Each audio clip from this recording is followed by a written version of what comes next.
Hello viewers, welcome to Samik's Adorable Cooks. இன்னைக்கு நம்ம பார்க்க போகிறது கிறிஸ்பியான டேஸ்டியான தயிர் சாதம் ஃப்ரிட்டர்ஸ். ஸோ இப்போ வீடியோக்குள்ளே போகலாம் வாங்க. செய்முறை. ஸோ இந்த கர்ட் ரைஸ் ஃப்ரிட்டர்ஸ் செய்கிறதுக்கு ஃபஸ்ட்டு 1 கப் சாதம் எடுத்து வச்சுருக்கேன். நெக்ஸ்ட்டு நல்லா கெட்டி தயிராக எடுத்து வச்சுக்கோங்க. இது நான் வீட்லேயே ரெடி பண்ண தயிர் தாங்க, நல்லா கெட்டியாக இருக்க மாதிரி பார்த்துக்கோங்க. நெக்ஸ்ட்டு ஸ்லரி ரெடி பண்ணி வச்சுருக்கேன். இதில் நான் மைதா மாவும் கொஞ்சமாக தண்ணியும் நல்லா மிக்ஸ் பண்ணி வச்சுருக்கேன். இதுக்கப்புறம் இந்த ஸ்லரியில் போடுறதுக்காக கொஞ்சம் மிளகுத்தூள் எடுத்து வச்சுருக்கேன், கொஞ்சம் மாதுளம்பழம். இந்த மாதுளம்பழத்தை நம்ம தயிர் சாதத்தில் போட்டு மிக்ஸ் பண்ணுறதுக்கு தான் எடுத்து வச்சுருக்கோம். உங்களுக்கு வேணால் நீங்கள் எடுத்துக்கோங்க. நெக்ஸ்ட்டு கொஞ்சமாக ஊறுகாய் எடுத்து வச்சுருக்கேன். உங்களுக்கு எந்த ஊறுகாய் வேணாலும் நீங்கள் யூஸ் பண்ணிக்கலாம். நான் இன்றைக்கி மாங்காய் ஊறுகாய் யூஸ் பண்ணுறேன். நெக்ஸ்ட்டு நம்ம கோட் பண்ணுறதுக்காக கொஞ்சமாக பிரெட் க்ரம்ஸ் எடுத்து வச்சுருக்கேன். உங்களுக்கு வேணால் நீங்கள் ரஸ்கை பொடி பண்ணி கூட யூஸ் பண்ணிக்கலாம். அப்புறம் கடைசியாக நம்ம தாளிக்கிறதுக்காக கொஞ்சம் கடலைப்பருப்பு, கொஞ்சம் கடுகு உளுத்தம் பருப்பு, அதுக்கப்புறமா பச்சை மிளகாய் எடுத்து வச்சுருக்கேன். இப்போ ஃபஸ்ட்டு ஒரு மிக்ஸி ஜார் எடுத்துக்கோங்க. அதில் நம்ம எடுத்து வச்சுருக்க சாதத்தை போட்டு லேசாக அரைச்சிக்கலாம். உங்களுக்கு வேணால் நீங்கள் கையால் கூட மசிச்சுக்கோங்க. இதை நீங்கள் ரொம்ப நேரம் அரைச்சிடாதீங்க, அப்புறம் உங்களுக்கு ரொம்ப மசிஞ்சிரும். ஸோ நமக்கு லேசாக கொஞ்சம் அரைஞ்ச போதும். ஸோ இப்போ அரைச்ச சாதத்தை நான் ஒரு பவுலில் போட்டுக்கிறேன். இப்போ இந்த சாதத்தை கூட நம்ம எடுத்து வச்சுருக்க கெட்டியான தயிரை போட்டு நல்லா மிக்ஸ் பண்ணிக்கலாம். இது நீங்கள் நார்மலாக தயிர் சாதம் சாப்பிட்ற மாதிரி நிறைய தயிர் ஊற்றி பிசைஞ்சிடாதீங்க. நீங்கள் கொஞ்சமாக சேர்த்தா போதும். ஏன்னா நீங்கள் ரொம்ப அதிகமாக தயிர் சேர்த்துட்டிங்கன்னா அப்புறம் அது நமக்கு உருண்டை வராது. ஸோ நீங்கள் கொஞ்சமாக பார்த்து சேர்த்துக்கோங்க. ஸோ இப்போ நம்ம தயிர் சாதம் ரெடி பண்ணியாச்சு. இது கூட நம்ம எடுத்து வச்சுருக்கிற மாதுளம்பழம் சேர்த்துக்கலாம். நான் முன்னாடி சொன்ன மாதிரி மாதுளம்பழம் ஆப்ஷன் தான், ஆனால் நீங்கள் தயிர் சாதத்தில் மாதுளம்பழம் சேர்த்து சாப்பிட்றது ஒரு தனி டேஸ்ட் தாங்க. ஸோ நீங்கள் பார்த்துக்கோங்க.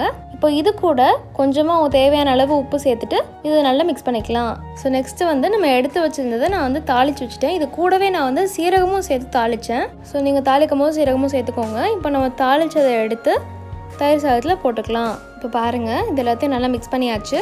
நம்மளோட தயிர் சாதம் ரெடி ஆகிடுச்சு. நெக்ஸ்ட்டு நம்ம ஸ்லரியில் எடுத்து வச்சுருந்த மிளகுத்தூள் சேர்த்துட்டு நல்லா மிக்ஸ் பண்ணிக்கலாம். இது கூடவே நீங்கள் கொஞ்சம் உப்பும் சேர்த்துக்கோங்க மிக்ஸ் பண்ணும்போது. இப்போ நம்மளோட ஸ்லரி ரெடி ஆகிடுச்சு. நான் தயிர் சாதத்தை உருட்டி பால் மாதிரி உருட்டி வச்சுருக்கேன். நெக்ஸ்ட்டு அப்பளத்தை நான் பொரிச்சு வச்சுருக்கேன். இப்போ அதை நல்லா இந்த மாதிரி பொடியாக்கிக்கலாம். இப்போது இந்த தயிர் சாதத்துக்குள்ளே நம்ம ஊறுகாவை வைக்க போகிறோம். ஸோ இந்த மாதிரி தயிர் சாதத்துக்குள்ளே ஊறுகாய் வச்சு ஸ்டஃப் பண்ணிவிட்டு நல்லா டைட்டாக பால் மாதிரி உருட்டிக்கோங்க.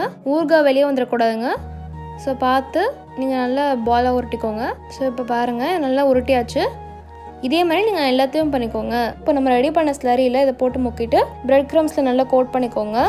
இதை இன்னும் கிறிஸ்பியாக்கிறதுக்காக இன்னொரு தடவை திரும்பி ஸ்லரியில் முக்கிட்டு பிரெட் க்ரம்ஸில் கோட் பண்ணிக்கோங்க.